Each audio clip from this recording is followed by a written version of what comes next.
What's up, Ocean? You got Matt here, coach of your Montreal Milotics, bringing you our Week 5 battle for the WPL. Today I'm facing off against the Miami Mimikyus, coached by Jake. Now, Jake isn't getting off to the best start in the world. His team is struggling a little bit, but he actually has a pretty decent team. A team that I like a lot. It's just not that offensive, and because of that, I feel like he's going to struggle to pick up a lot of wins when he is in like the middle of like a very grimy match. His team is very stall heavy with a couple of very offensive threats, but not as many as I think he should have.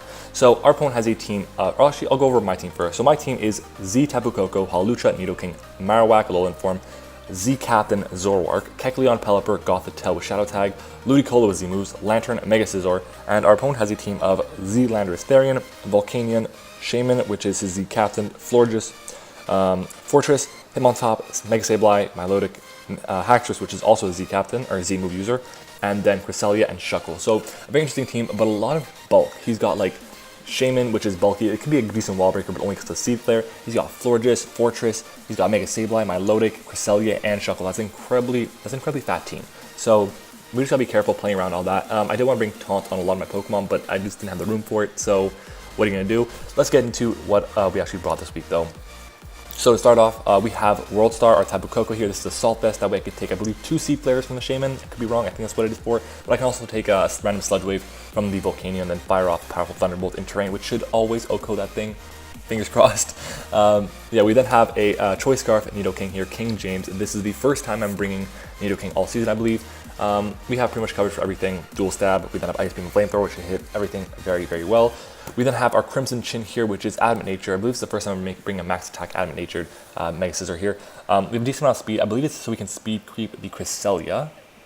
It's either that or the Milotic. I don't really remember. But we have Bug Bite, Bullet Punch, U-Turn, and Roost.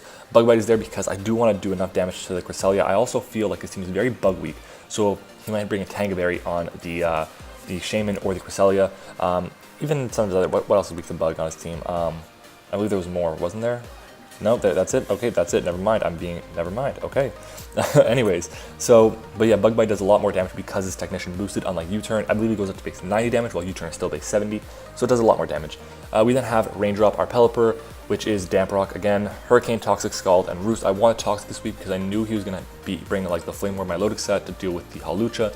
He also was going to bring the Florges, which is just a pain in the butt, so I want to make sure that I could Toxic everything that came in, and his Florges only has 8 Heal Bells or 8 Aromatherapies, unless he brings both, which I don't see coming, so yeah. Then we have Drop Top here, our Ludicolo, Life Orb, which is Surf, Hydro Pump, Ice Beam, and Energy Ball, basically the exact same setup we had last week, except instead of Giga Drain, we have Energy Ball. Now I have Energy Ball because I want to be able to OHKO the Milotic. I want to be able to do a ton of damage to the Volcanion, and yeah, that's pretty much it. We then have, finally, a Pokemon which I did not want to bring this week. I really didn't want to. I was trying to find ways I could put on Gothitelle, ways I could put on other Pokemon, but this just helps me out so much just in case the Haxorus got set up. So I brought Pedro's Bodyguard, the Hawlucha, which is Electric Seed, duh. Acrobatics, Drain Punch, Swords Dance, Roost, duh. So yeah, you guys see I have a ton of different variations in my sets and stuff like that, but I mean, what are you going to do? I have a very strong team, I find, and we are 3-1 for a reason. We did, unfortunately, pick up a loss week 1, but we've come back strong, picking up 3 in a row so far. Anyways, guys, our opponent brought the Volcanion, the Florges, the Cresselia, the Fortress. Did I say that already? Milotic, and Shaman. I might have said one of those twice. I don't know. Anyways, let's just get started. So, I don't have no idea what I'm going to lead with. I don't know what my opponent's going to lead with. I think he's probably going to lead with the Fortress, and that's why I kind of leaned with my Pelipper. I know the Fortress is going to have Volt Switch for sure, it's just going to, but I leave my Pelipper here, and he's off with the Florges. I'm like, you know what, I'm Toxicing this thing, I'm doing it right now. I click Toxic, and in comes my Milotic. I'm like, okay, that's useful because he doesn't have the burn now from Flame Orb, and yeah, it's just so useful. But I go for the Hurricane here, and we do a decent amount of damage to the Milotic. At this point, I believe I'm going to go for the Roost here. Did I go for the Roost here? I believe so. Yeah, I go for the Roost here, and I'm going to fire off another Toxic on this Florges as he goes to the Aromatherapy. I'm like, okay, I will play this game with you for as long as I have to. I have more Toxics than you have Aromatherapies, so be in for a ride. I go for another Toxic here on his Aromatherapy, and at this point now I'm thinking he's not going to go for another Aromatherapy. I'm going to go for, I believe, a Scald or Hurricane. There we go. So I go for the Hurricane, which does a decent amount of damage, and we confuse him, which is kind of important. I don't know what he's going to do. I think he's going to stay in, but I actually switch out now and I go into my Scizor here as he catches his Wish, goes to the Aromatherapy, and heals off his Toxic, which doesn't heal off the Confusion, surprisingly. But he's going to I'm going to Mega Evolve here into my Scizor. I'm going to click the U-Turn, obviously. There's a Fire type in the back. I'm going to click the U-Turn. go into my Tapu Koko here, and I believe I click the U-turn again, if I'm mistaken. Or no, I click the Thunderbolt here, and we do a decent chunk of damage. I'm gonna click the Thunderbolt again, kind of a dumb play, because he can go for the Wish, but I paralyze him, and he gets fully paralyzed. And that's a big blow, because now his Florges is useless. But he's gonna switch out to a Shaman here, and I'm actually gonna click the Thunderbolt one more time, do a decent small chunk of damage, and that's a very specially defensive Shaman here. I go for the U-turn, and we do about 30%, which is not enough to do damage. He goes for the Leaf Seed, and he misses, unfortunately. It's a very big blow to my opponent, but I would have just gone for the U-turn anyways, so it wouldn't have been that big of a deal. I go for the U-turn here. We do 40% to my Milotic, which is awesome, and in comes the Tapu Koko. Of course, he gets the burn from Flame Orb, and now my U-turn won't KO, so I have to go for the Dazzling Gleam here, which does 23%, which is also okay. I'm going to go for a U-turn here on the Shaman, and I'm going to go back to my Scizor, as he is going to this time land the Leaf Seed, of course, which is very good for my opponent. He's going to get back that residual recovery, but I'm just going to go for the U-turn here. Like, I'm purposely going into Pokemon that have U-turn on the Shaman because I know it's going to have Leaf Seed. But I go for the T-Bolt on this Fortress, as he's going to go for the Volt Switch, which does a very small amount of damage to me. And he goes into Cresselia. I don't know what he's going to do to me, but U-turn did nothing to this thing, so I'm thinking, okay, he is a Calm Mind set for sure. And he actually is a sub Calm Mind set, which is so unfortunate. That means he's probably going to have like Psychic, Shadow Ball, Calm Mind, and sub. So yeah, I don't know why I went for the Hurricane there. I knew he was Calm Mind. It was just a waste of a turn. And I have to now hope he doesn't have the Hidden Power Fire. So he's now going to go for another Calm Mind, and I'm going to fire off a Bug Bite to Oko the sub. And in comes a Shadow Ball. And now I'm going to go for, I believe, the U-turn here. Do I go for the U-turn? I think I do. Yes, I do. That's very good predicting on my part. Anyways, I go back into my Tapu Koko here, and I can click the T-Bolt now in Oko the Fortress.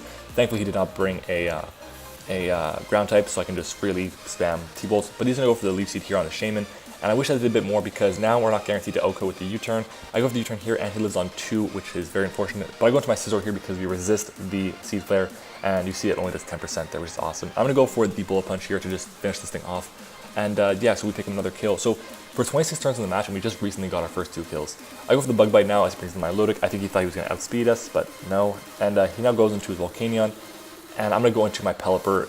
I don't know what he's going to go for, but I knew it was going to be a fire move. And he gets a boost from Flame Charge, which is very nice for him.